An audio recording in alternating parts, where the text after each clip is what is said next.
고금소총 야담 전설에 오신 걸 환영합니다. 재미있게 시청하시고 즐거운 하루 되시기 바랍니다. 그리고 저의 생계에 큰 도움이 되는 구독과 좋아요 부탁드릴게요. 오늘의 이야기 시작하겠습니다. 못된 귀신을 물리친 관찰사. 조선시대 문경세제 산마루에는 온갖 잡신들을 모신 사당이 있었는데 그 사당의 효험이 꽤나 영험한 것으로 알려져 산 주변 마을을 다스리는 관리들이 이곳을 지날 때면 반드시 가마에서 내려 절을 한 뒤 돈을 모아 신들에게 굿을 해야만 하는 것이 불문율이었다. 혹여나 그렇게 하지 않은 관리는 반드시 나중에 이상한 재앙을 맞곤 했다. 그러던 와중 문경세제 너머 한 마을로 어느 무명의 관찰사가 부임하게 되었다. 이 관찰사는 성품이 매우 강직하고 과단성이 있는 인물로 살면서 무슨 화를 입을까 두려워한 적이 한 번도 없었다. 마침 그가 문경세제를 넘다 그 문제의 사당에 당도하게 되었을 때이다. 그를 수행하던 아전들이 앞다투어 예전 부임했던 사또들의 일화를 관찰사에게 이야기하며 이 사당에 귀신에게 굿을 올리지 않으면 큰 화를 당할 것이라고 말하는 것이었다. 하지만 관찰사는 그런 요사스러운 짓은 할 수 없다고 물리친 뒤 그냥 가마를 타고 한달음에 그곳을 지나갔다. 그런데 얼마 가지 못해 갑자기 세찬 바람이 휘몰아치더니 난데없이 관찰사가 탄 가마 주위에만 집중적으로 비가 내리기 시작했다. 그 상황에 주변 사람들이 모두 덜덜 떨면서 사당에 귀신들이 노했다며 어쩔 줄 몰라 웅성거리기 시작했다. 관찰사는 이런 주변의 반응에 화가 난 나머지 가마에서 내려 사당에 불을 지르라 명하고는 이를 어기는 자들을 그 자리에서 죽여버렸다. 이 광경에 아랫사람들이 마지못해 그 명령에 따라 사당에 불을 놓았는데 얼마 지나지 않아 사당은 까만 잿덩이가 되어 그 형체를 알아보기 힘들게 되었다. 현장을 수습하고 얼마 뒤 관찰사는 곧장 문경세제를 내려와 문희관에서 하룻밤을 묵게 되었다. 그날 밤이었다. 깊은 잠에 빠진 관찰사의 꿈에 한 노인이 나타나더니 명함을 내밀며 그에게 다음과 같이 말하였다. 나는 문경세제의 신이다. 문경세제 사당에서 제사밥을 먹은 지 100년이 넘었는데 네가 감히 나한테 예도 올리지 않고 심지어 내 집을 불살랐으니 내가 너의 첫째 아들을 죽이는 것도 과함이 없을 것이다. 이 말에 관찰사는 준엄하게 노인을 꾸짖으며 말하였다. 요망한 귀신 주제에 사당에 눌러앉아 사람을 괴롭히다니. 나는 왕의 명을 받드는 관리로 백성을 희롱하는 유사한 것을 제거했을 뿐이다. 이것은 내 직분인데 내가 감히 나를 겁박하려 드는 것이냐. 무엄하도다.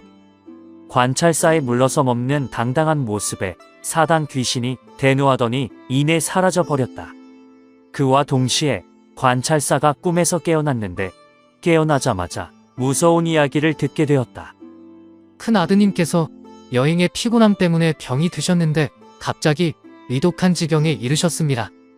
그 말에 관찰사가 급히 가서 아들을 보니 이미 숨이 멎어 사망한 상태였다.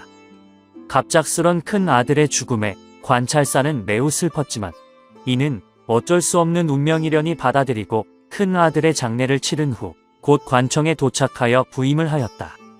주변에서는 제사도 치르지 않고 사당에 불까지 지른 일로 문경세제의 신이 노해서 재앙을 내렸다고 수군대고 있었지만 관찰사는 이런 말에 콧방귀도 뀌지 않았다. 그날 밤이었다. 관찰사의 꿈에 또다시 사당 귀신이 나타나서 다음과 같이 말을 하는 것이었다. 이래도 내 말이 겁박일 뿐이었더냐. 깨달은 것이 있을 터. 한 번 더 기회를 줄 것이니 내 사당을 불태운 것을 회개하고 새로이 사당을 지어놓거라. 그렇게 하지 않는다면 이번에는 내 놈의 둘째 아들을 죽일 것이니라. 명심하거라. 하지만 이 말에도 여전히 의연한 모습을 지키며 전과 다름없이 귀신을 꾸짖으며 혼을 냈으니 귀신은 어디 두고 보자라는 눈빛을 한 채 대노한 기운을 풍기며 물러갔다. 다음 날 아침이 되자 관찰사가 눈을 뜨기 전인데도 집안 사람이 와서 일어나기를 재촉하며 요란 법석을 떨었다. 나리, 어서 일어나십시오. 지금 이렇게 주무시고 계실 때가 아니옵니다. 무슨 일로 일이 난리인 게냐? 큰일 났사옵니다. 둘째 도련님께서 숨을 쉬지 않으시옵니다. 어서 가보셔야 합니다. 헐레벌떡 아들의 방을 들여다본 관찰사는 또다시 큰 슬픔에 빠지지 않을 수 없었다. 이놈아, 어찌 이리 한순간에 가버린단 말이더냐? 둘째 아들은 이미 싸늘한 주검이 되어 온몸이 차갑게 식어 있었다. 슬픔이라는 감정을 추스를 시간도 없이 첫째에 이어 둘째 아들까지 허무하게 보내게 된 관찰사는 가슴이 찢어지는 것 같았지만 이내 마음을 다잡고 둘째 아들의 장례를 치러주었다.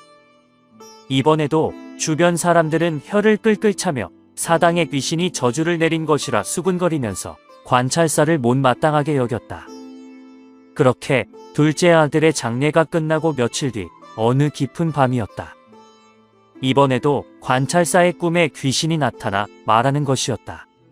여전히 깨달은 것이 없더냐? 너의 고집이 내 자식들의 명줄을 짧게 만든 것을.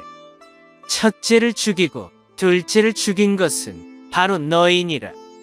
이번에는 셋째 아들이 죽을 차례인데 네가 너무 불쌍한 듯하여 내 넓은 도량으로 너에게 기회를 주려 하니 서둘러 새로운 사당을 짓도록 하고 제사를 지내도록 하거라. 그리하면 내 너의 셋째 아들의 목숨만은 지켜주겠다. 하지만 관찰사는 이 말을 듣고도 전혀 동요하지 않았다. 오히려 할 테면 해보라는 식으로 의연하고 당당한 모습을 보이는 관찰사의 패기에 당황한 귀신은 점점 화를 내면서 온갖 협박을 하는가 하면 급기야 좋은 말로 달래기까지 하니 오히려 관찰사에게 사당을 지어달라 사정하는 것으로 착각할 정도였다. 한편 귀신의 끊임없는 회유의 말에 시끄러워서 도저히 잠을 잘 수 없었던 관찰사는 급기야 칼을 빼들고 귀신을 베려고 했다. 관찰사의 살기어린 칼부림에 귀신이 깜짝 놀라 뒷걸음질 치는가 싶더니 두려움으로 온몸을 떨며 어찌할 바를 몰라 하였다.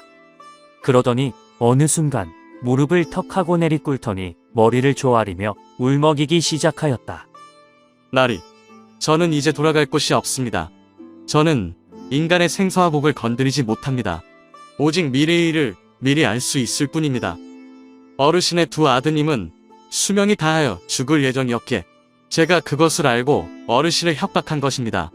하지만 셋째 아드님은 그 지위가 높이 오르고 오랫동안 건강하실 테니 제가 어떻게 할 도리가 없었습니다. 그래서 오늘 어르신께 온갖 협박을 한 것이었지만 어르신께서는 끝내 올바름을 지키셨습니다. 이제부터는 어르신 앞에 다시는 나타나지 않겠습니다. 이 말을 듣고 있던 관찰사가 그를 딱히 여기며 말했다.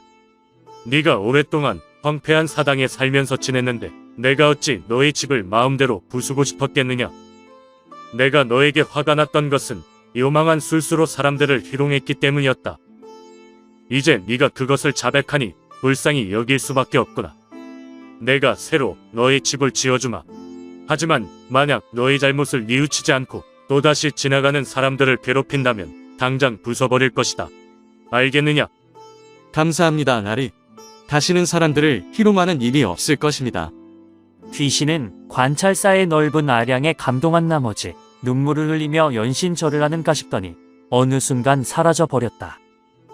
그 일이 있고 다음 날 관찰사는 문경세제로 가서 다시 사당을 세우고 자신의 꿈속에서 본 귀신의 모습을 흙으로 빚어 세워두었다.